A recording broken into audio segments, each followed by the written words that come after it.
меня для тебя сюрприз.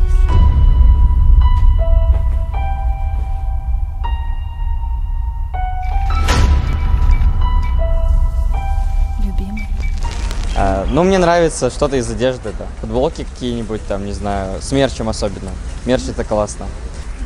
А вы служили? Нет. А почему тогда ждете подарков?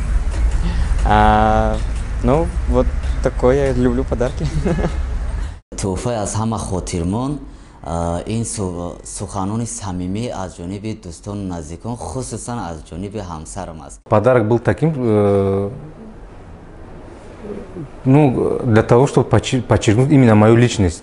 Именно для тебя зашили какую-то там какую-то одежду, да?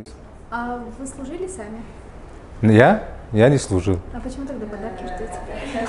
Хороший вопрос. Милая, ты что делаешь? Готовлюсь к 23 февраля. Так кардинально? Тебя ж достали носки, трусы, дезодоранты. Тебе подавай настоящий мужицкий праздник. Но может... Не может. Бойся желаний, ибо исполняются.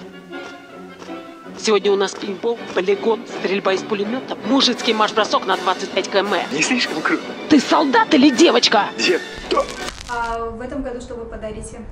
Я хотела подарить спортивную футболку именно для футбола. Он ждет этого? Ну нет, не знаю. Какая у вас будет реакция, если вдруг на 8 марта вам подарят носки или пену для бритья? Пена для бритья. Была бы ужасная реакция. Ну, пена для бритья и носки.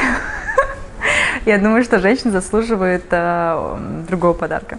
А то, что мужчинам дарят такие подарки, это нормально? Это необходимость. да. Даже не знаю, что самое страшное в праздничной программе. Самое страшное будет 8 марта. И я жду ответного хода.